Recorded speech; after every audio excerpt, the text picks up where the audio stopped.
It's Thursday again, tell everybody to lock in, grab some popcorn, a drink, and go and throw your AirPods in. It's the 1 hour show, constantly speaking facts.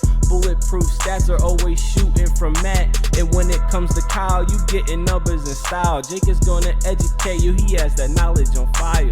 Players, step your game up, don't be sluggish or lazy. Or Jimmy J might hit you with a shaky baby. Catch him on YouTube or any podcast platform. Breaking all the news down like Shaq does the backboards. No hot takes, this is where the hottest debate's at. Now kick your feet up, cause it's time for straight facts.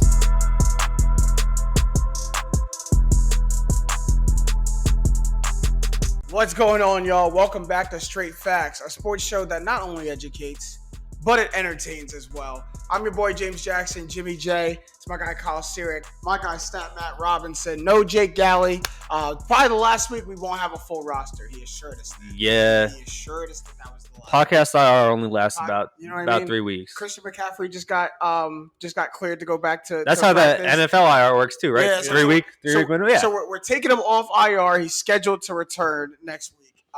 Against we'll see if we have a guest. Probable. But I mean, I'm glad you feeling It's good probable. too, man. Glad you feeling good too. We had a little bit scared. We had a slight vid scare. Slight. I was sick last week. I'm glad we don't actually have the vid. Yeah, I was sick. I was sick for a little too long, so I was like, let's get tested. Mm-hmm. Came back negative, so we're good. And today's the first day I feel good. So yeah, you don't have to worry about Kyle getting anybody contaminated over here. no, sir. But we might as well get into it. We're not Aaron Rodgers. Woo!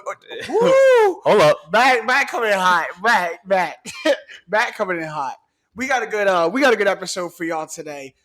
So let's get rolling. That brings us to the facts straight at you. Through 7 games, the Miami Heat have the best net rating of all time, 16.7. The second best is the 95-96 Bulls, you might remember, who was on that team. They had a net rating of 13.4, followed by the 96-97 Bulls, pretty much the same team. Yeah. They had a net rating of 12. This is needless to say that the Miami Heat are off to a torrid start. And we'll start with them, but they're going to kick off our segment of teams who are off to a hot start in the NBA. But we got to start with the Heat because, I just kind of detailed why. But a lot of things point to it. They have the same Miami Heat culture of defense first and hard, fought basketball. They go out and get the perfect guys for it, PJ Tucker and Kyle Lowry. And Morris. And Markieff Morris, like, to just throwing people around. So, perfect. Second in points allowed, second in points scored. That's both per game. They're just locking people up, man. They're just doing the Heat thing. They're locking up. You made a great point before we went on. We were waiting for Matt to show up. 20th in steals, 30th in blocks, 19th in turnovers forced. Mm-hmm. So they're not turning you over. They're not this normal, like obviously we're 6-7 games through the season. Right. So you expect these high defensive ratings, or low is better for defensive ratings to be, because you're getting a lot of turnovers, maybe stuff that's not sustainable. The Heat are just D'ing up. Yeah, they're making you miss shots. That's good basketball. They're getting the hands in the face of shooters. They're locking down inside. You talked about the acquisitions. I thought they were huge. Like so beautiful. And it's just steps. Bam Adebayo's having the year this year that he should have had last year. He was good last year, but not that step up from the championship team. Tyler Hero is the front man for 6th man of the year. He's balling. Talk about it. They're off to a hot start. We're going to talk a lot of NBA today. Small sample size. But this is one team you can really look at that just made a major leap, and they're just playing insane to start the season. I think they threw everyone off the scent. I think last year they started really poor because they had the short offseason after the finals. Yep. They started 11-17. Jimmy Butler was banged up to start the season. They started 11-17. They finished the year 29-15, but then they got swept by the Bucks. Bucks were on a revenge tour after they got embarrassed in the playoffs. So Jimmy Butler had a great year last year when he was healthy. I had him on my first team All-NBA team. I think he finished second team. Mm-hmm. They were in the finals 2 years ago, and they had Kyle Lowry, and they're back. Tyler Hero's back. Mm-hmm. He had his slump last year. The Heat are legitimately a contender in the East because the East is wide open. Yeah. And I absolutely agree. And they added championship DNA. Not only Kyle Lowry a champion, but now PJ Tucker is also a champion. Yeah. They have they have the top 3-man lineups in terms of net rating, 5 out of 7. Tyler Hero is in all of them. And let's circle back to this Tyler Hero thing, because the man made a bold statement in the offseason, right? The man said, I think my name should be in the same conversations as John Morant, Luka Doncic, Yeah. Trae Young. And when we asked him if we were speaking facts or if he was speaking facts at that time, everyone thought he was crazy. Mm-hmm. And now the man is balling. And if you look at all of their points per game, all of their season stats in a vacuum next to each other. I mean, you have John Morant at what, like 22 a game, Luka Doncic at 25 a game, Trae Young at 22 a game. And then you got Tyler Hero 21 a game. Yeah. Right there with them, shooting the same field goal percentage, the same 3-point percentage. And Off the bench. I get that we're talking about a small sample size, 7 games in.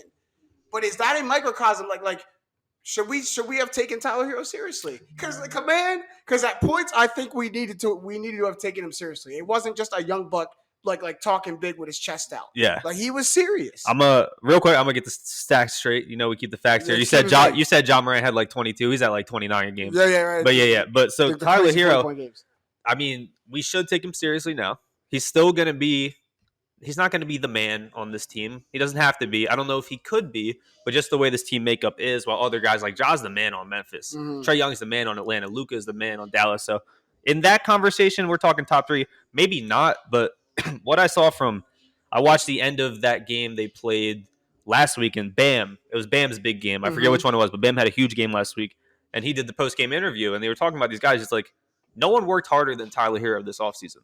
This man was in the gym, really took a step up because he was, just like Bam, was supposed to have a great year last year. We saw him in the bubble. He was the darling of the bubble. Right. And it didn't happen. So, I mean, I'm going to take him more seriously than I was. I'm not throwing him in that Ja conversation yet. But front runner for 6th man of the year and the way he's hooping. I mean, last year we saw Jordan Clarkson get the 6th man of the year, just straight points, 3 assists a game, whatever it was. Tyler Hero is doing everything and putting in valuable minutes on the team that's playing the best basketball in the league right now. When you have a team that consists of Jimmy Butler, Kyle Lowry, PJ Tucker, Bam Adebayo, and a bunch of veterans, to make it in that closing lineup means a lot. That says a lot about you as a player, especially a third-year player. Those are all veterans I just named. All guys who have double-digit years in the league, multiple All-Stars, championships. For you to be in a closing lineup with them, for Eric Spoelstra and Pat Riley to put you in a closing lineup with them every game, that says a lot about you. Yeah. That's not an accident. Tyler Hero finds himself in a situation to not only like be on the floor with them, but to make plays, to make winning plays and impactful plays. The other night, I mean, he goes from nearly 30 the other night off the bench and making impactful winning plays at the end of the game. I think it's great. But real quick, before we move on from the Heat, real quick question. Who is the marquee player? I think Jimmy Butler maybe is the best player. Who's the marquee player for this Heat team? Because you got 3 legitimate answers to that at the end of the game. Yeah. You got Kyle Lowry, Jimmy Butler, and Bam Adebayo. Who's the marquee player for the Heat? It's still Jimmy. Right. It's still Jimmy. This team goes as Jimmy Butler goes. That's kind of been true since they were in the championship that year. Lowry, I think you know what you're getting. He's at that point in his career where he's not vet status yet. You know how vets fall off and they find their role on a team. Yeah. He's not there yet. He's still a good player, a real good player, but he's taking that back seat now that he kind of couldn't take in Toronto besides the one Kawhi year. And Jimmy's the one that has to really get it popping. That's where the team will go with Jimmy Butler. As Jimmy goes, the Heat go. Yeah. We saw him start slow last year because he was hurt. We saw him finish strong because he played great. He had a really bad playoff series. They got swept. Jimmy Butler is how the Heat will go. And since he's a early season MVP candidate, a little tease for later on, they're soaring, and I think I think the Bucks and Nets are still the top 2, but I think they're positioning themselves to be the 3rd best team in the East. I think they're positioning themselves to be the best team in the East. Like I think they're almost maybe not given, but they're very likely to finish top 3, 4. They're positioning themselves to be in the driver's seat. The East is going to be so tough this year. It's going to be crazy. How about another team? Another reason the East is going to be crazy. Yeah. And we talked about them. How about a plug for Kyle's big board? Kyle talked about them on his big board going into the most improved teams coming into the season. Number 1.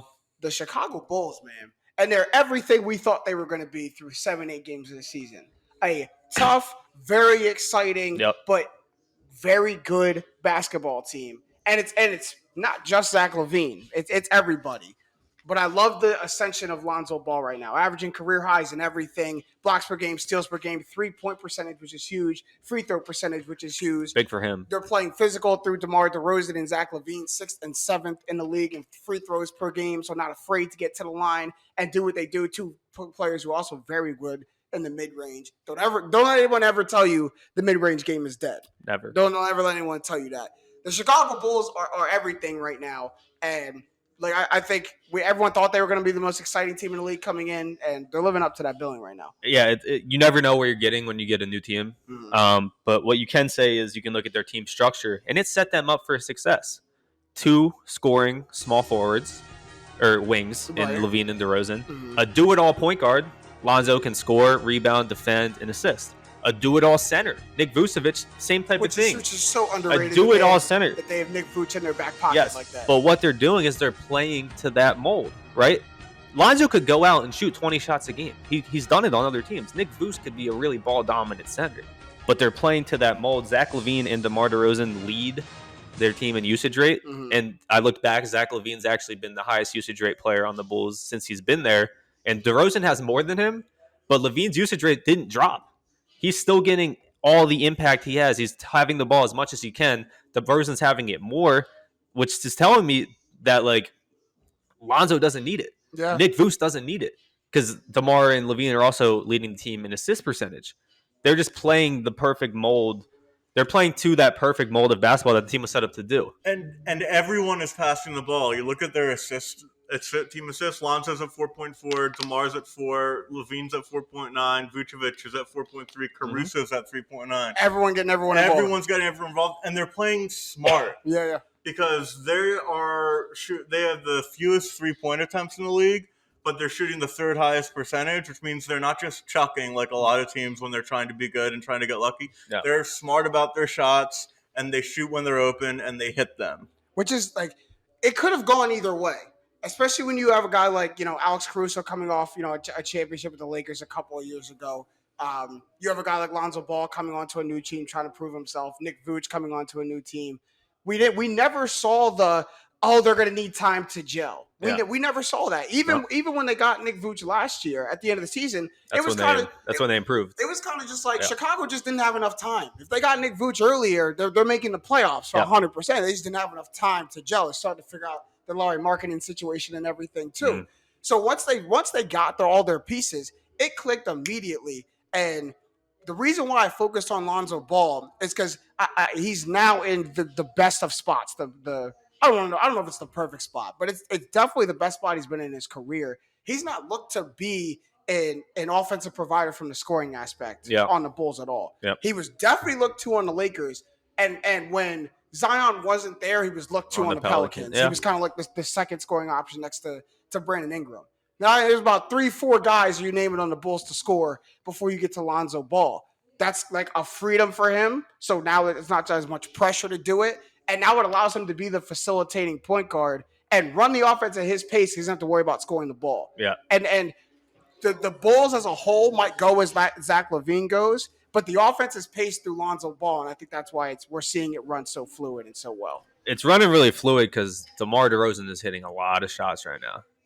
And that's one of my caution signs with this team is that DeMar DeRozan is giving you 30 damn near every other game. I don't see that as a bad thing. I see that as a great thing. Right.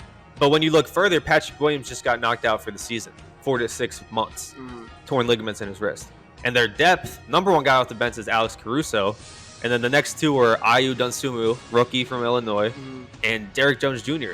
And that is their bench depth.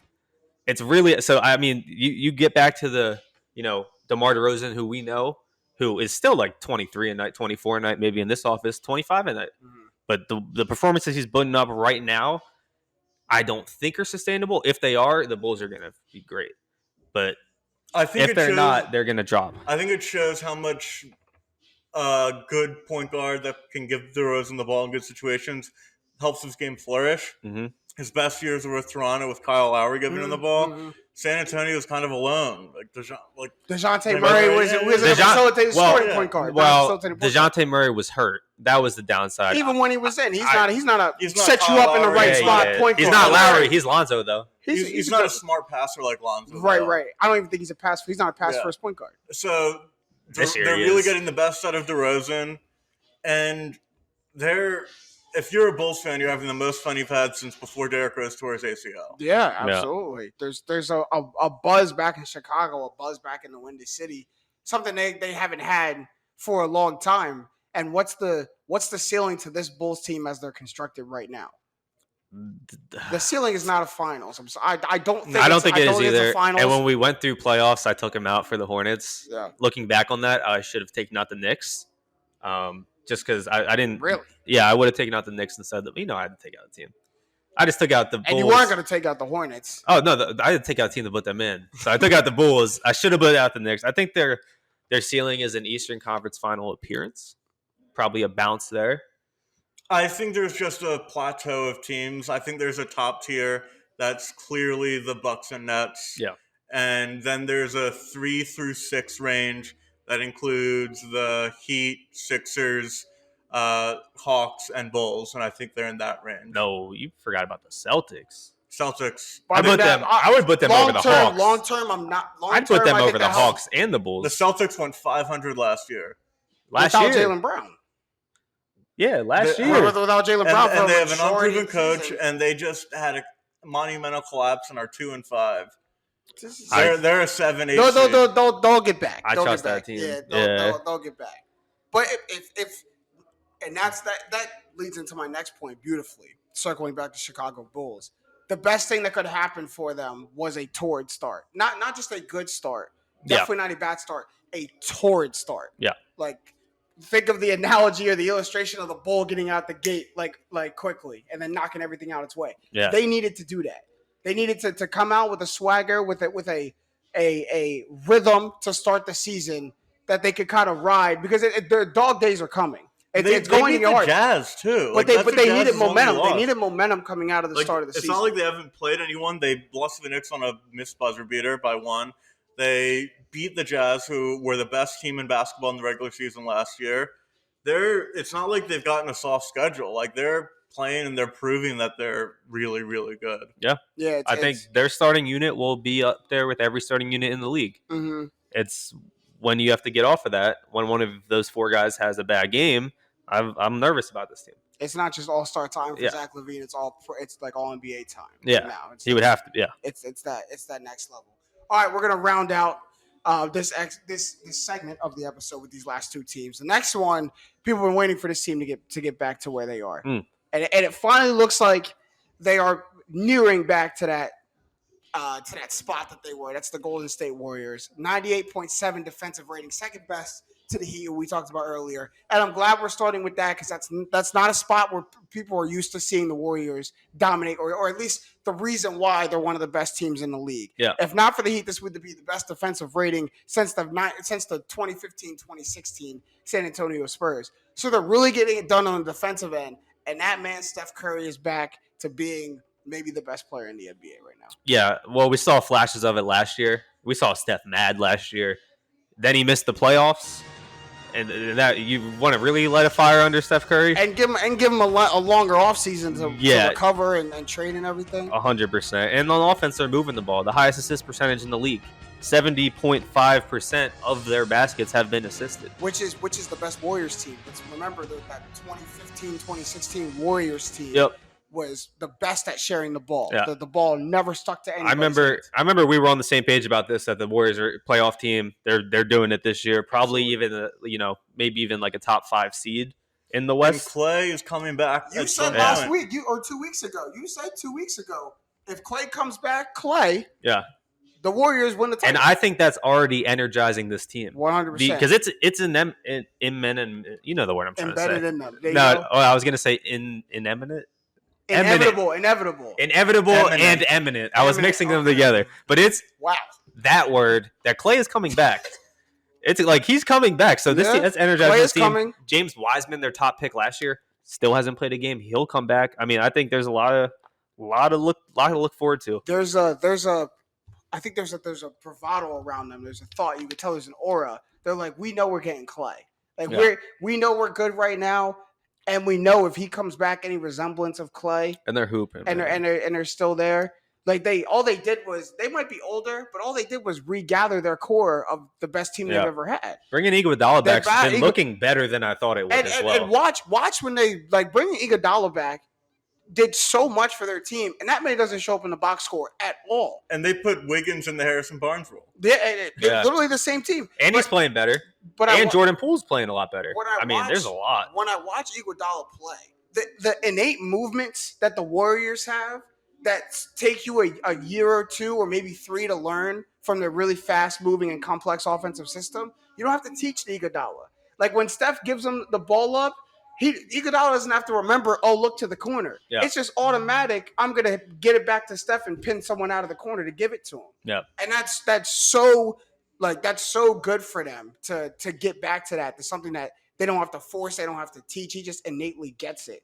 Like that's so huge. Yeah. Like to me, it's just like a more polished, more experienced version of that 73-9 team that we saw. Yeah. Like I'm seeing resemblance of it. Yeah, they're getting back to that. I mean, last year we saw them playing with a lot of guys that really shouldn't have been on the court. Mm-hmm. Juan Toscano-Anderson was like their top guy off the bench, and now he's barely getting any minutes, right? Damian Lee's stepped up. He's been great off the bench. They brought in an Otto Porter as well, who's putting in valuable minutes. Jordan Poole stepped up. I mean, this team's finally – last year was a down year, and we knew that, especially when Clay got hurt. And then Steph kind of kept them in it, kept them fueling, but no one around him was playing well. Now he's got guys around him playing well, and he's still elevating his game. There's a lot more to be done this season for the Warriors, and I trust them to do it. Here, if Steph Curry has players, let me start by saying this. Steph Curry is playing maybe the best basketball, like maybe in his career through these first 7 games. Like just how he looks. Like he looks incredible. He looks good.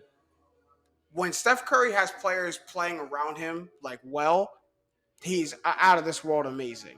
Yeah. When he doesn't have players playing around him well, his game to me isn't able to shoulder an entire unit, an entire team, and carry it to a playoffs, to a finals. Yeah. But let players produce around him, and a Steph Curry-led team will get you to a finals, absolutely. Yeah. And I don't think you can I think the Warriors have that right now. I think last year you could game plan against them to just shut down Steph. That's obviously a huge part of your game plan now, but you can't solely focus on that and having the shot to beat the Warriors. I even think there's a way that they won't need James Wiseman to come back. I agree. Like I think there's very much a spot where the Warriors can get to where James Wiseman and his role becomes expendable. When Wiseman got hurt last year, they got better. Well, their center has never been a scoring center. James Wiseman is a ball in the middle. I need the ball scoring center. They might want to trade him at the deadline to get pieces that will help them. I'm sorry, they won a championship with Kevon Looney as their center before. Do it again. Like they need their center to rebound and defend. I don't think you should trade James Wiseman. I think that to get shooting and more bench depth, I think you absolutely can trade James Wiseman. Wow. Maybe you don't have to. I think you absolutely. There's a scenario where that's the future of the Warriors is James Wiseman. No. He's really good. No. He's really good. He's really young. He's really good. He's not. The future of the Warriors always has a better chance of being a guard. But I'll take the gamble of you still have a lot more years than Steph. Of Steph being great, you have at least 2 or 3 more, probably more. I'll take the young guy that you've picked so high that has all this potential. If Wiseman's great in like 2 years and Steph's still balling, Clay's still there, and you got this guy on the last year of his rookie player option, and he's just awesome. I mean, I keep Wiseman 100%. Think about what we just talked about, though. How the Steph Warriors is turning 34 this year. Like, there's not a lot of time left. That's what I said. He has 2 or 3 more great years left, though. So maybe. But real quick, you got to go all in on what you have with Steph now. Thank you. Think about what we just talked about. Draymond, JJ, and Clay. You don't know how much his body's going to hold up after his Achilles but all ACL. In, that's still your starting center. What are you going to trade him for? It doesn't need to be. Listen, think about what we just talked about. The Warriors are trying to get the resemblance of their best team ever, the 73-9 team. Name me a time where their center was ever like a crazy productive center when they were winning championships. Yeah, I agree. JaVale McGee, Kevon Bogut Looney. was solid. Bogut was solid, but I agree. Bogut was giving the buckets. The problem is you're coming off. Bogut was really good defensively. Exactly. They need you to defend and rebound. They don't need James Wiseman. He's great to have. But if I can get more of my DNA, 3-point shooting, defensive bench depth, from the guard play, I'm getting that for James Wiseman. But the last time we saw them at that level was a loss to the Raptors in the championship. I mean, these aren't the same guys. Yeah, KD got but hurt. Clay's coming off of an ACL and an Achilles. There is no more KD. Matt mentioned Steph's 34. I mean, maybe you do need a center to have a good role. No, you need Iguodala. Center for peace. Iguodala is so far. For James Wiseman. Yeah, you do that 100%. I'll do that. I don't know. I love Buddy Hield. I don't do that. I'll do that. Talk about the caution signs for the Warriors. They're not getting Buddy Hield, though. You're not getting Buddy Hield. The caution signs is, one, they've played the easiest schedule in the league. Okay. And based off strength of schedule, that's based on the stats. That's not an opinion. And 2, Steph Curry, Draymond Green, Andre Iguodala, Andrew Wiggins, Otto Porter, Kevon Looney, and probably everyone else, but I stopped looking at that point, have the greatest defensive seasons of their careers so far in terms of defensive rating. So it's tough for any of them, especially like the one you think could maybe hold it is like Draymond, but of how good of a defender he's been. Mm-hmm. It's tough for me to believe that any of those guys are going to have the greatest defensive year of their season, of their career, but they are all of them right now. So I think there's a couple caution flags that, what's this team right now? 5-2, 5-1, 5-1. Yeah, I mean, maybe you run that back 10 times, and they're more of like a 4-2, 3-3 team right now. But they're still really good. It won't sustain itself, but for them to have to be building that muscle of playing defense is great. 100%, it's great for them. Yeah, this is more of just a sample size stat. Clearly better than they were last year. Oh yeah, 100%. And the Lakers roster doesn't look like it's built that well. Mm-hmm. The West is there for the taking. 100%. Yeah, the NBA also, just because you already said about the East, the NBA is so deep this year. There's the Magic are bad, the OKC's bad, but there's not too many teams past that are bad. There's like 6-7 teams, or if they won the championship, wouldn't surprise me. Yeah, and there's a ton of teams that if they make the playoffs wouldn't surprise me. Like we're long past the days of penciling in Cavs Warriors for the final. Yeah, man, we're better for it. It's gonna be a great year. Although I do kind of miss the days where I just automatically hated the Warriors. I don't automatically hate them anymore. Yeah, those were simpler times, man. Simpler times. Quick one. We're gonna do this last team quick because they spent the entire year last year being the number one team in the NBA. It looks like they might do that again, and that's the Utah Jazz. Top 5 in offensive and defensive rating. Stop me if you've ever heard this before. Yeah. Top 5 in offensive and defensive rating. Only team in the league that has the same as the Heat this year. They're also the only team in the league that did it all of last year. Yeah. So the Utah Jazz are just being the Utah Jazz. Yeah. How about that? And no one's doing better. Donovan Mitchell statistically is slightly worse than last year. Rudy Gobert, outside of the fact that he's averaging 18 rebounds a game, which is stupid, isn't doing anything special to bring you over the top. I mean, it's the Utah Jazz. It's we know what it is. Yeah. They're a great regular season team. And I do. When your only offensive acquisition is Eric Pascal, no disrespect, shout out Nova Nation, go Cats. When your only offensive acquisition is Eric Pascal in the offseason, and you fizzled out in the playoffs last year. No, they had one more. There's one more good addition. I can't pull it, but I saw it today. I'll say your biggest. Your biggest and most noteworthy. Maybe. Oh, Hassan Whiteside. That's who it is. Okay, if your biggest and most noteworthy is Eric Pascal, then you got. It's a good addition, though. It was a huge indictment when Kawhi went down at the series 2-2.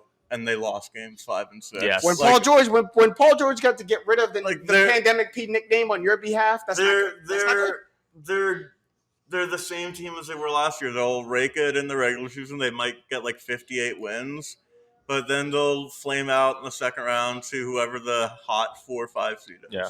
What they will get this year, though, is a fully healthy Mike Conley. I mean, fingers crossed he stays healthy, but they didn't have that last year. He was hurt for a long time, and he's playing good basketball, so maybe it adds another element. I know he was there in the playoffs, but he hadn't played with those guys for that long at that point. Now you get a whole nother season. Could see it, but I agree with what Matt said. I mean, the Jazz are really good, but there's a lot of teams that can beat them, and one of those teams is probably going to beat them. The Jazz can be as good as they want, man, as long as people don't get fooled into thinking Rudy Gobert is Defensive Player of the Year again. Yeah. As long as we don't have to go down that road. They can't give it to him again. We will transition. They might. We will transition in this episode of Straight Facts Podcast. Thank you for being with us today. We're going to move into our next segment because I got 2 gamblers with me. The biggest degenerate of the show is not here, or else he would be loving this next segment. Yeah. This segment was made for him. It's made for him. Yeah. It's made for him. I mean, he pretty much wrote it. He's not here with us, but he pretty much wrote it in the script because he could not help himself. We're going to put our betting hats on a little bit here, getting to a new segment that we're going to call Good Shot, Long Shot, or No Shot. I have some odds for us, and when we say them, we're going to say if this odd has a good shot. It's a futures bet. So it's just got a good shot to hit, long shot to hit, or it's got no shot to hit. And we will start out right the gate hot with the Miami Heat, just like we started the first segment. Jimmy Butler opened at plus 3,000 to win MVP. Mm-hmm. Kyle, good shot, long shot, or no shot? Yeah, with plus 3,000 is the reason I'll call it a good shot in terms of the value in taking that bet. Because if the Heat end up the number 1 seed in the East, as we said, the Heat go as Jimmy Butler goes, it will be fully because of him. And it would be tough for me to look at another player. And I know the NBA is more of a stat MVP award where the NFL is more, success. But they still take into account if your team's the 1 seed. So if the Heat are the 1 seed, I think there's a good shot. Or I think overall there's a good shot for him to be MVP just because if they are the 1 seed, Jimmy Butler's going to be the MVP. Those are great odds. The fact that Lillard is higher than him, the fact that Paul George is higher than him, doesn't make any sense. I got to shout out the reigning MVP, though, Nikola Jokic. Yeah.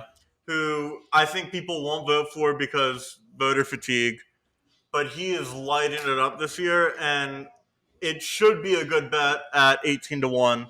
But voters are stupid.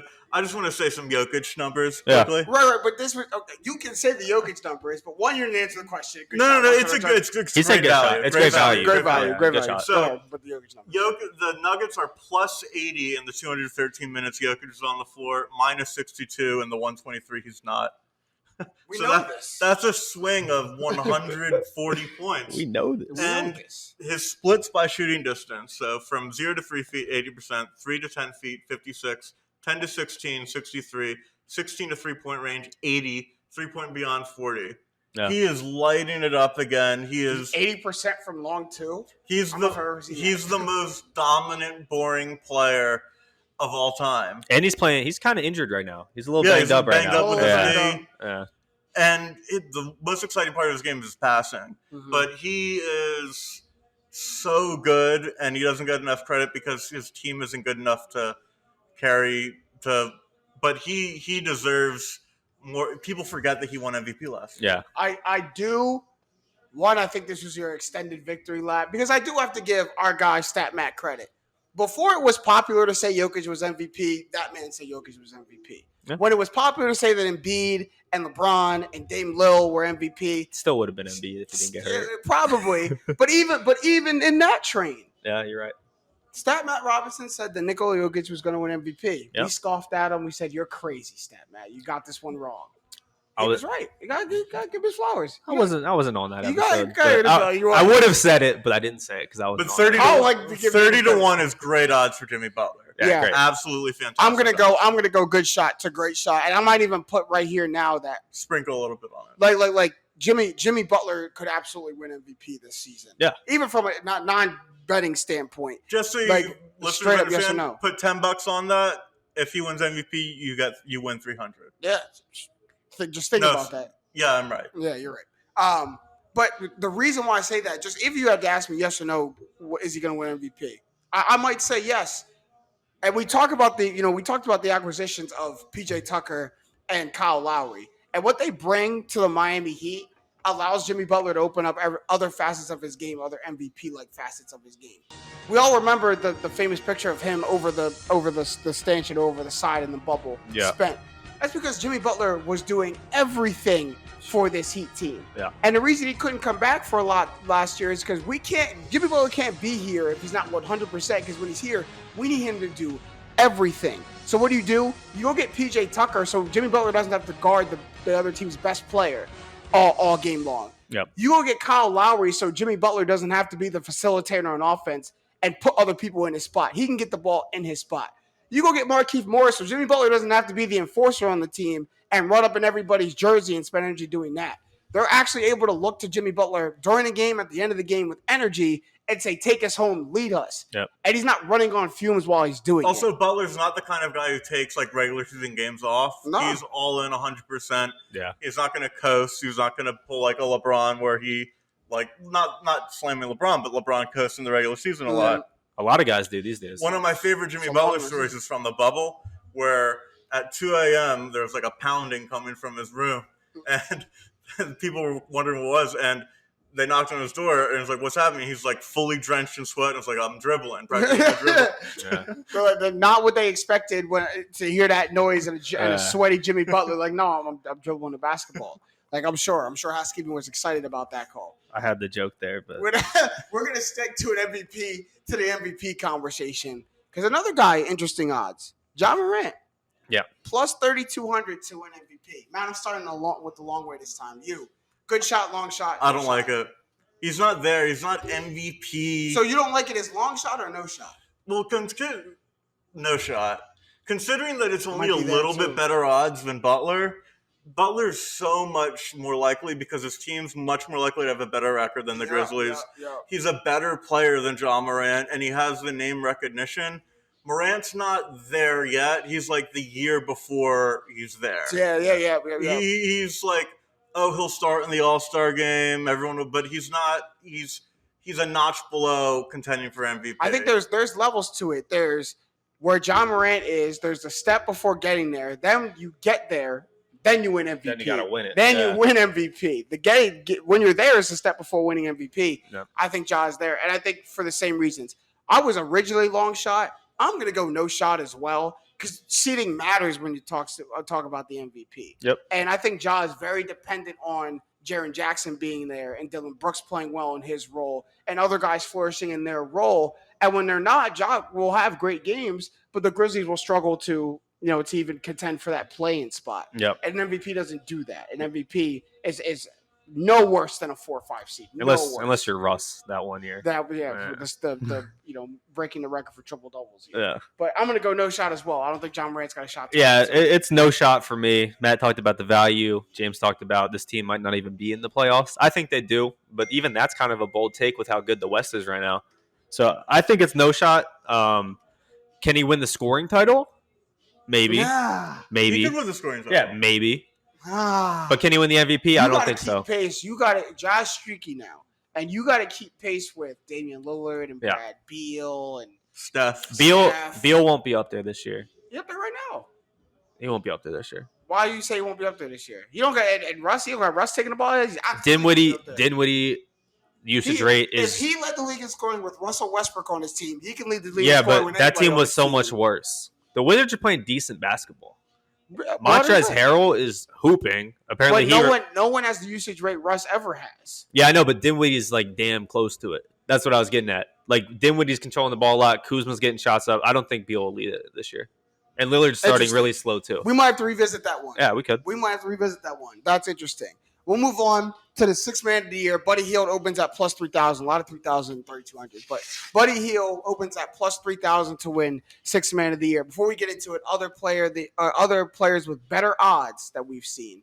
Tyler Hero, Jordan Clarkson, Derrick Rose, Montrezl Harrell, you just talked about. Cam Reddish, who was hooping for the Atlanta Hawks. But Buddy Hield, interesting one, Carl. Good shot, long shot, no shot. Good shot. Really? I think Buddy Hield has a good shot. This is one that I would bet. Just maybe even on just get the cash out value. I wouldn't bet too much, but that's really good odds. I mean, if you look at Jordan Clarkson last year who did it, 18.4 points a game. Buddy Hield's at 17.6. 4 rebounds for Clarkson. Hield's at 6. Assists are comparable. Field goal percentage is about the same. 3-point percentage for Buddy Hield is 9 better. I think if the Kings, and this is a point that Jake made because I actually talked to Jake about this, if the Kings make the playoffs, I think there's a really good shot, way better than plus 3,000, that Buddy Hield will be the sixth man of the year. Wow. I think I'll say long shot. I won't say good shot, but there's definitely a shot that he wins this. And it's because the sixth man of the year award is not dependent on how good your team is. Yeah. It's literally just who is the best player coming up off the bench. I agree, but I also think Jordan Clarkson had a lot of benefit from 100%. The Jazz being the best team in the regular season. It puts you more in the spotlight when your team is good. But if you're the top the top points per game getter off the bench, you will be top 2, top 3 in sixth man of the year voting. This is how I look at it. As long as Buddy Hield can do that, he's got an absolute shot to win. Before you go, Matt, real quick. So the guys ahead of him, Tyler Hero, balling. I agree. Jordan Clarkson, huge step back from last year already. I don't think he'll do it again. Derrick Rose, I can see not sustainable. Too many people to get the ball in the Knicks. Might even become a starter. Montrezl Harrell should be a starter. He started and just led them to actual victories over the past 2 weeks with Daniel Gafford out. Somehow they start Gafford last night. I think Trez will be the starter. And then Cam Reddish, Buddy Hield is a toss-up in some people's eyes. I'll take the person who's more experienced at doing it. And more consistent doing it. So I think the odds are it's him really or Tyler Hero. It'll be him or Tyler Hero at the end of the season. I mean, Clarkson could find a way up there, but Hield's already had a huge head start on him. You got to do a lot to repeat a sixth man of the year. Like Manu did it like every year. Lou Williams did it. Yeah, Lou Will and Manu would do it like every year. You gotta do a lot. That's Hall of Famers though. Maybe not Lou. No, he's not.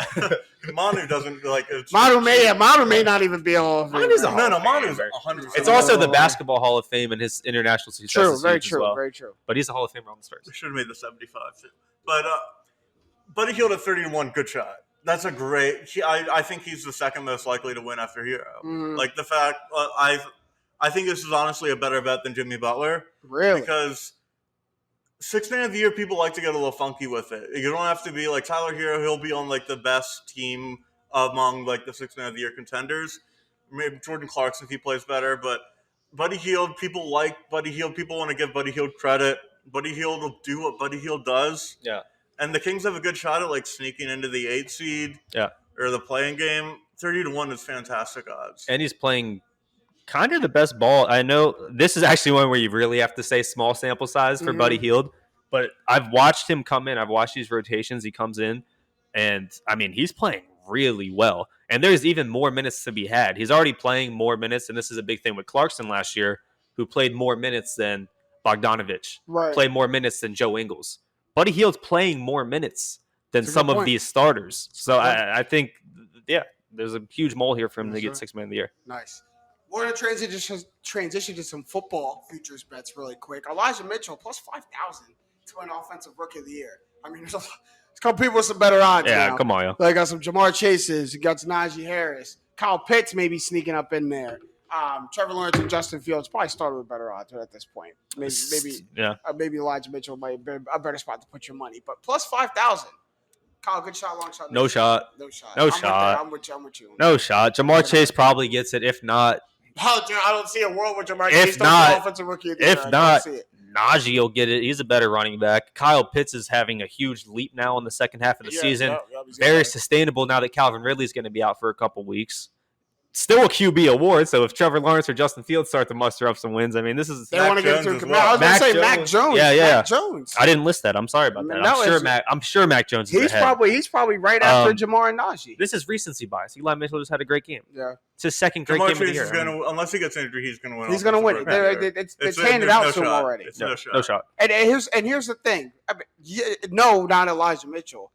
But if any of these names besides Najee Harris was on here, I'd say no shot. Then Najee Harris gets a long shot, and that's dependent on if Jamar Chase gets hurt. The only way Jamar Chase doesn't get this award is if he doesn't finish the season. Yeah. He could not play the last 2 or 3 games and probably still get it.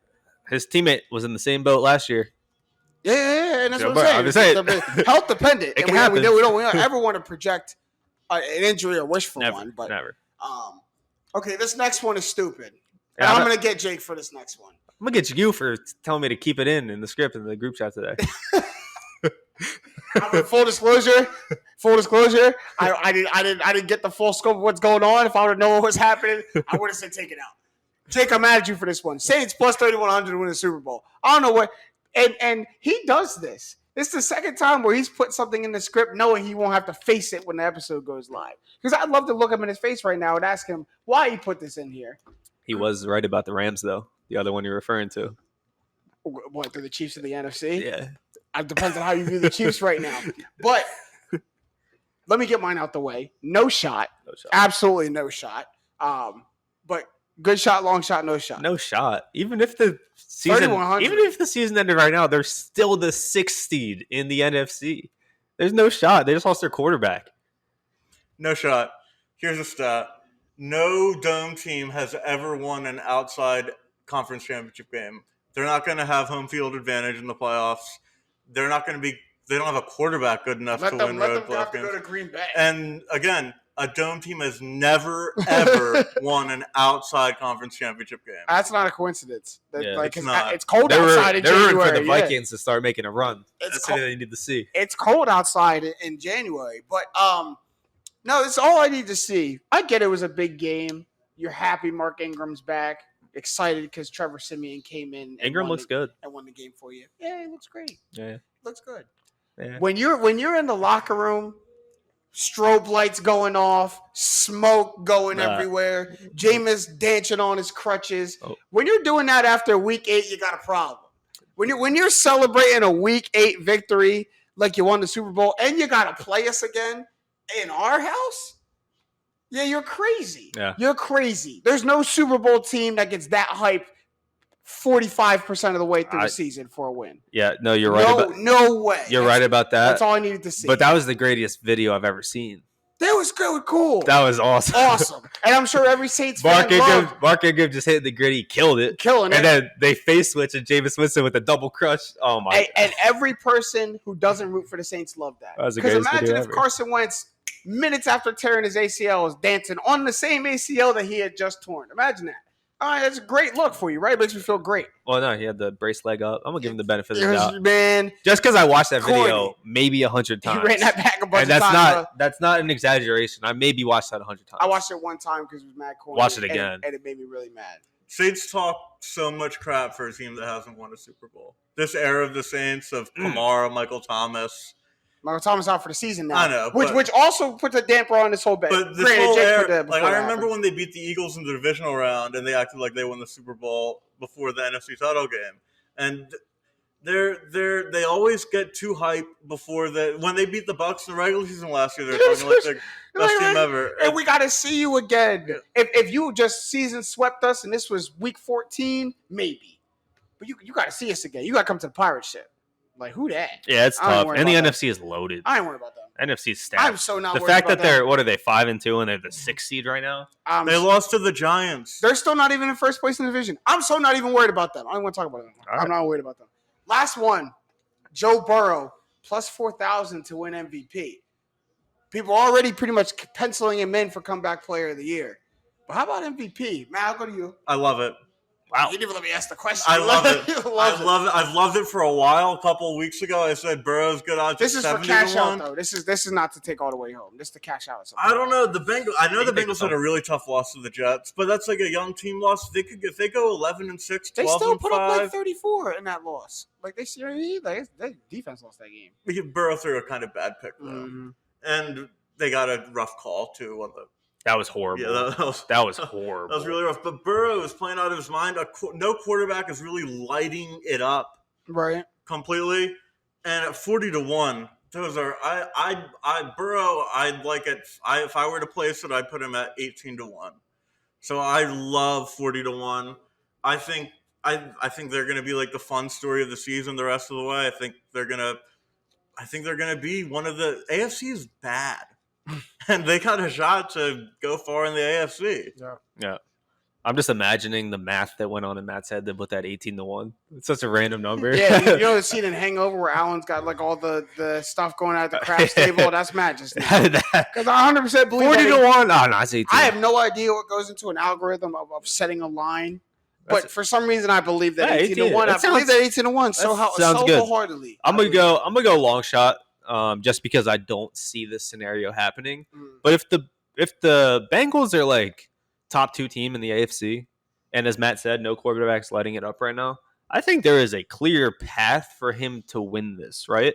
There's not a clear path for the Saints to win the Super Bowl. There's not a clear path for John Morant to win MVP, the ones that we're saying no shot on. There is a clear path for Joe Burrow to do it. And, I mean, we can look past this week, I hope. But if you go back a week further, they killed the Ravens. Killed them. Joe Burrow went off. There's a path. I don't know if it's clear. It's got some trees and some rocks and stuff in it. I'm saying there's a path that you can see. Now, the reason I'm saying long shot is because I don't believe in that path. But if they do it, I mean, other names up there, who are you thinking? Josh Allen has a shot. Stafford. Murray. I'm still holding on to the fact that Tom Brady could win MVP this year. But I think he could do it. 40-1, definitely. I agree with Matt. Aren't the correct odds. Speaking facts. Goes into our next segment perfectly. You like how I did that right? Yeah, he just kind of said the segment in. Speaking facts is our next segment. If you guys didn't realize that. So we'll start it with our guy, Dan Orlovsky. My guy, really. I love Dan. I like Dan. I love Dan. He started it hot with this one. The Cleveland Browns are the most disappointing team in the NFL. The Browns right now are 4-4, only half game back from a playoff spot right now.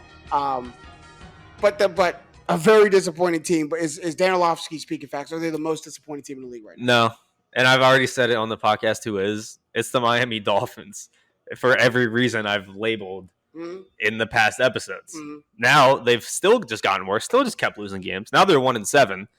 This team was 10-6 last year, playoff hopeful, really should have made the playoffs. 10-6 gets you in the playoffs most years. Didn't happen for them. But now, you come back 1-7, you should be hungry. You should be hungry. I know Tua got hurt. I don't care. He probably would have lost those games anyways. Jacoby Brissett played okay.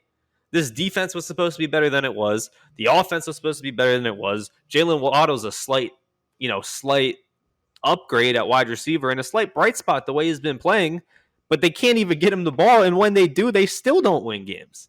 I think it's the Miami Dolphins. I mean, we're talking about, you said it, only a half game back in the playoffs in the Cleveland Browns.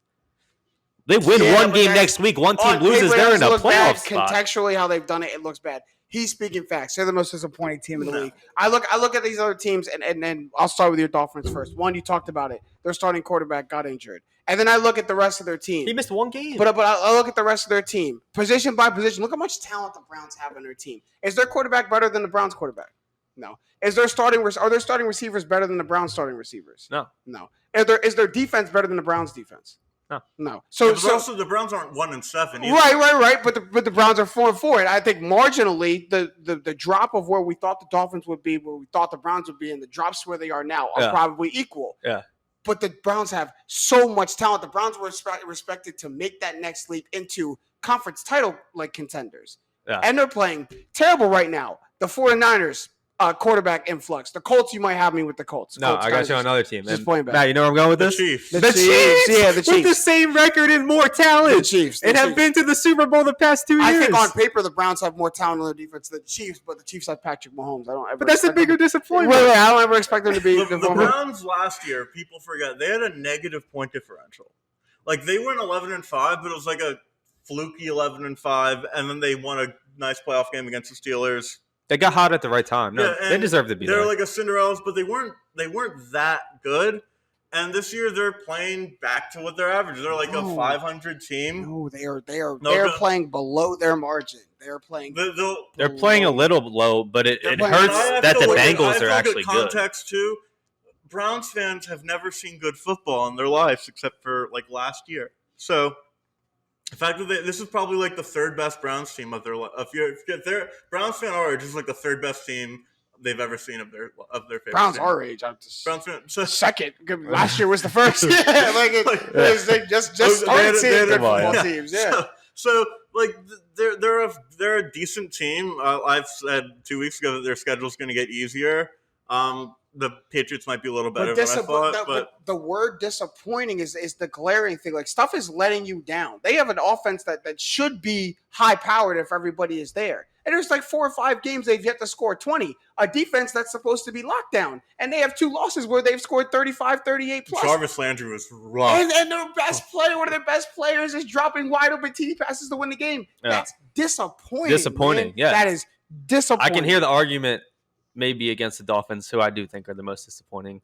But you got to look at the Chiefs, man. That's why it's not speaking facts. Not just because, there's one team, all right, you can throw the Dolphins in, but now I can throw the Chiefs in, who I think are definitely more disappointing than the Browns.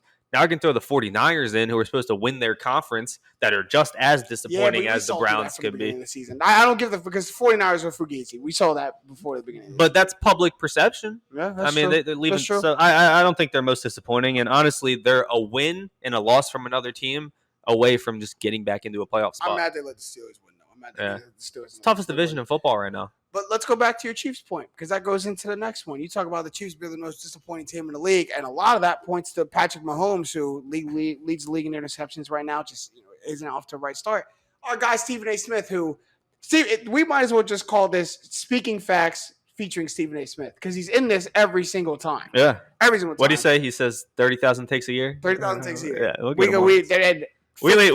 Half of them are on straight facts. We only do 52 episodes. Hopefully. Right. So he said another one.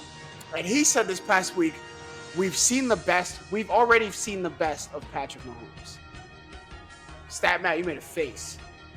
Is he speaking facts or not? No, it's.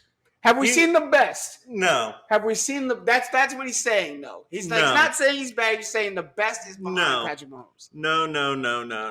Let me tell you a story of inarguably a top 3 quarterback of all time. In his 4th year in the league, His team kind of collapsed. They went 6-10. His stats for that year were 26 touchdowns, 23 interceptions, leading the league, an 84 passer rating. And that man's name was Peyton Manning. What did Peyton Manning have? What do you mean, what did he have? That Patrick Mahomes doesn't have. What did Peyton Manning have? Peyton Manning, after that year, lit up this. He had the best years of his career. It's a classic example of a youngish QB trying to overcompensate for an underperforming team and trying to do too much and forcing the ball. And he's still like middle of the league in like stats. He's like 17th in passer rating, Mahomes. In like the advanced stats and DYAR, he's like 12th. Like he's doing too much, but it's when his horrible is like league average, like he'll be next year he'll be back. Also, there's a lot of stuff with like Andy Reid after the whole incident with his son. I don't think his head's in it as much. That happened with the Eagles when his son tragically died in preseason. He had the worst year of his Eagles career. His son got into a car accident that resulted in a death right before the Super Bowl. And since that game, Reid's coaching has not been good either. So I think it's a combination of a lot of things. The defense getting exposed, Mahomes trying to do too much. And Mahomes' peak is just like we're going to look back. There's like, oh, it was a weird year where he didn't play well, but whatever. Well, give credit to the Chiefs. There's one thing the Chiefs do. He's 26. Right. You got to remember how young he is. If there's one thing the Chiefs are going to do, it's address their problems and their shortcomings. They did it in the offseason. They did it at the trade deadline, traded for 2 DNs to go and help their defense. But when it comes to Patrick Mahomes, I don't think Stephen A is speaking facts. Let's not get carried away now. Yeah. Let's not ever get carried away. Like this man can have a bounce back year next year or the year after. Like Matt said, he's 26. I don't think we've seen the best of Patrick Mahomes. I think we've seen the end of undisciplined Patrick Mahomes. Because Patrick Mahomes, ever since he came in the league, was able to make plays happen unconventionally, without mechanics, without discipline. Mm-hmm. He was able to get outside the pocket, scramble around, and since he had the fastest player in the league and the most creative tight end in the league, he was able to find people downfield. That gimmick stuff is over. Players and teams have figured it out now. That when Patrick Mahomes gets outside the pocket and tries to scramble and get creative and get crazy, you plaster his receivers, you keep him inside there, and you make him throw a bad pass. And when he throws the bad pass, he's likely to throw an interception or it's going to be off target and very much incomplete.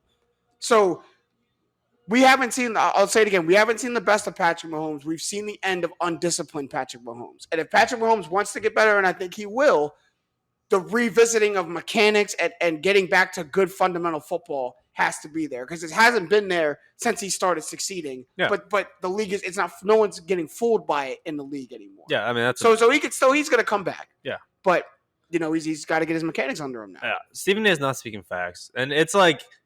So, like, best, how do you even determine best? 3 years ago, he was MVP. 2 years ago, he won a Super Bowl. Last year, he was third in MVP voting and then lost in the Super Bowl. His best is MVP. He set the bar. It's just like he set the bar so high to where, like, Patrick Mahomes can go on to have one of the greatest careers ever and still might have already hit his best.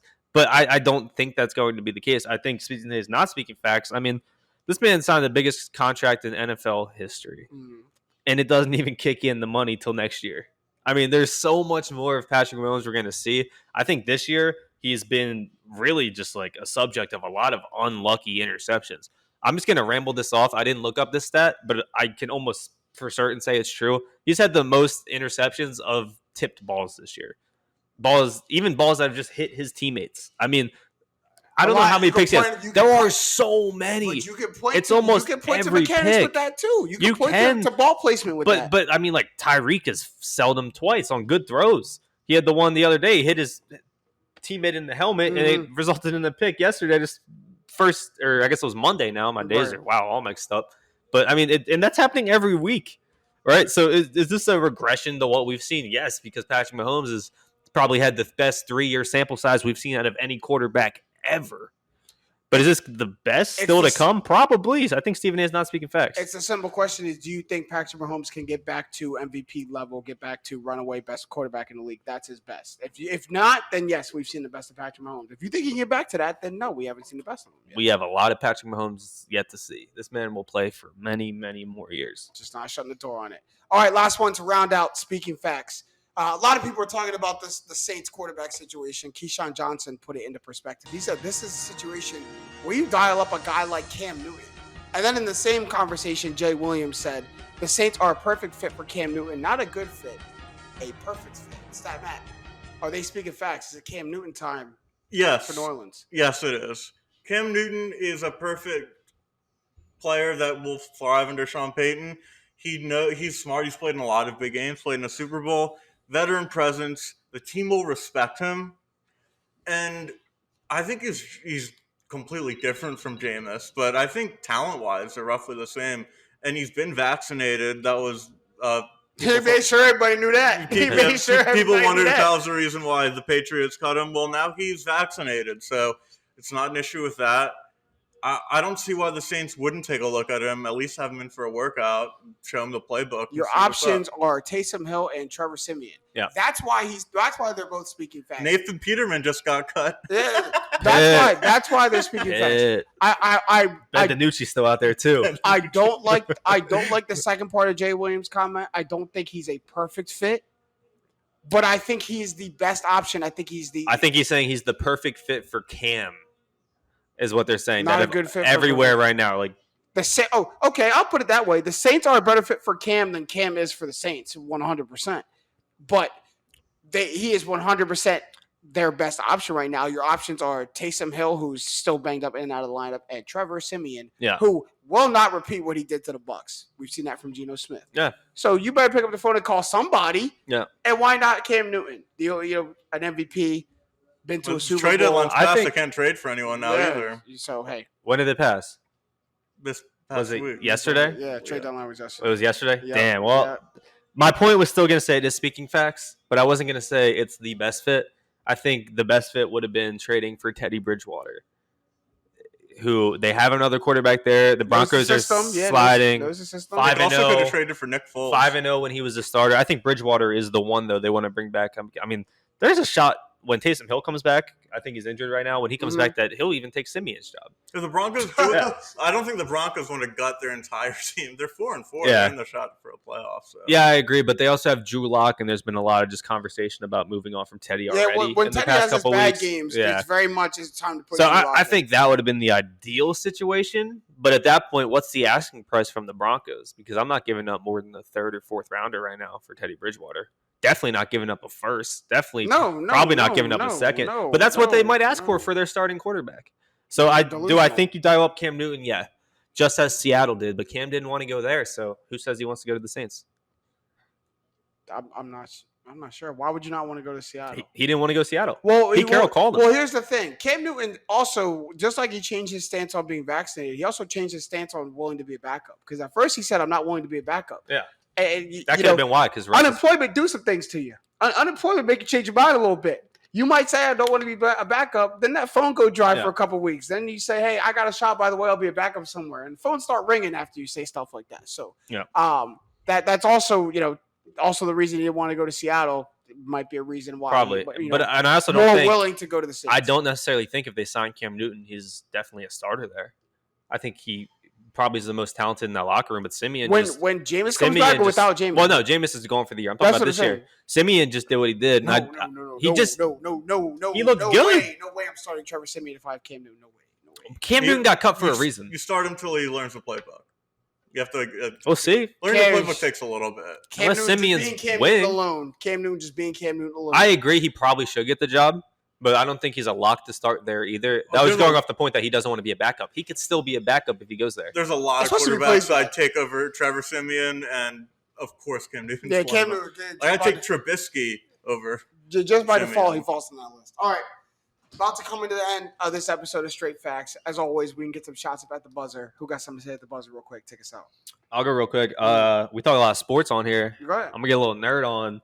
Talking a little esports. If anyone's ever been interested in watching esports or just getting to know what it is, and because it really is a show. It's really a production. Probably it's the biggest industry out right now. Are we skipping the countdown? Yeah, we're skipping. Okay. The biggest event of the entire year is going to be this Saturday. That is the League of Legends World Championships. It's the biggest esport in terms of viewership right now, and it's the defending champs who are the greatest new generation team, and versus the best team out of China that have probably been from China in 4 or 5 years. I watched the semifinals. I played League of Legends a lot as a kid. I don't play it much anymore, but it really is a whole show, and people haven't tapped into that esports world. And if you want an opportunity to just see what it is, it's a best of 5 this Saturday, and it's probably going to be electric. I mean, it's crazy. What you probably won't understand it. I won't understand it at all. But you'll understand. They got health bars. The other team has health bars. When one health bar drops, they die, right. And there's a whole base. And after the first game, if you do want to watch the best of 5, you'll understand slightly what's going on for the rest of it. But it is the biggest event of the year. Dude, these esports championships sell out arenas.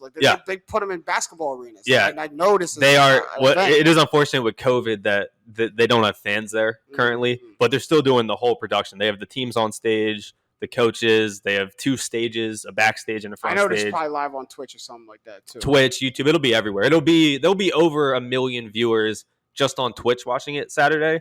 And if you add in YouTube and other platforms, it's going to be a ton of people, probably more people than watched Game 6 of the World Series last night. Wow. Yeah. Yeah, but no one watched Game 6 of the World Series last night. That's why. Matt, what you got to say to the buzzer? So, speaking of the World Series, the Braves won the World Series last night. Did they?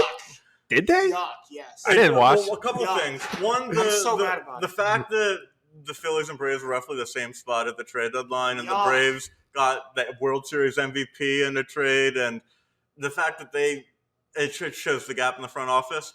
But I'd like to everyone likes to clown the Astros for, they cheated, they lost, they haven't won a legitimate World Series.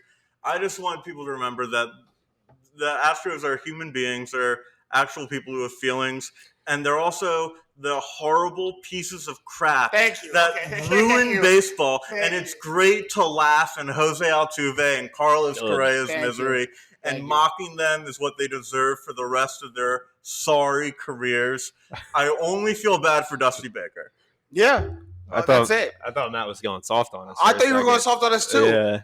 Because years ago when that came out, we don't talk a whole lot of baseball on this show. We had almost an entire podcast about how crazy it is that the Astros cheat, based on a whole podcast around them. So, the fact that they won or that they were in the World Series with a chance to win made me so mad because I don't think they've ever actually felt a consequence. They've been in 3 of the last 5 World Series since that happened. And their manager got fired. Then he won a World Series with another team. Who was really feeling any repercussions of what happened? So I'm rooting against them, but then on the other side is a team the second to last team I want to win the World Series, which is a team in my division. So I was kind of hoping for a natural disaster to happen and just cancel the World Series altogether. That didn't happen, but whatever. I do think it's the Phillies, since we've gotten Bryce Harper, I've watched 2 teams in our division who didn't make any move like that win a World Series. And the Nationals didn't make a move at all. At least the Braves brought in Jose Soler and Jock Peterson. Yeah. The Nationals just strapped on their boots and went and won a World Series. So, it's almost getting World Series or bust time for the Phillies because, teams are passing you. And don't let the Mets get good. That's the last straw. Got to get to the playoffs first. That's the last straw. Yeah, but, both these teams kind of made just the crazy jump. I know the Braves were in the NLCS last year, but the Nationals came out. The Phillies had a 3-game series with the Braves near the end of the season that determined the division. And the winner of that series went on to win the freaking World Series. And what did the Phillies do? Got swept one game? We got swept. Yeah, I swept. Baseball's funky. If you make the playoffs, you got a shot. The Braves were also better than the record in the first half. They lost Acuna and got better. That wasn't supposed to happen. Yeah. But I'll go to my tap out. I got to give a quick shout out. Kyle, you know this guy too. We were talking about it a little bit. But big ups to my guy, Christian Kelly. Huge ups to our guy. Christian Kelly, Phoenixville High School alum, Lock Haven University alum, 1,000-point scorer at both of those programs, high school and college. Kind of unbeknownst to any of his friends. None of us really knew this was about to happen. Saw this man all summer working on his craft. I didn't know all this coming. And then he pops up on Instagram, Twitter the other day with the Westchester Knicks. I see that my man's made the G League. And he's going to be with Miles Powell and everybody in the Westchester Knicks and the New York Knicks affiliate. Man, that's awesome. Awesome. That's so cool. Just another testament to hard work paying off, and Kyle just said it. Just saw this guy in the gym every day. day. I worked at the Y, and that's where Chris works out. And if he wasn't playing basketball, he was lifting. And just because of the nature of my job, I remember I had to tell him to get off the court one time. And shame on you for doing it. Yeah, my fault, Chris. So next summer, if he did, y'all the ones that got to move the court. That's your court now, Chris. That's your court. Man, Chris. Congrats. We're all here for you, bro. Keep putting on for the 610. When y'all come to Delaware Blue Coats, best believe we all going to be there to support, man. But that's all the time we have for this episode of Straight Facts. It was a really good one. Big ups to not only Christian Kelly, but to my guy Jay Galley out there, my guys Kyle Sirik and Stat Matt Robinson. I am James Jackson. Of always, these have been the facts. Straight up.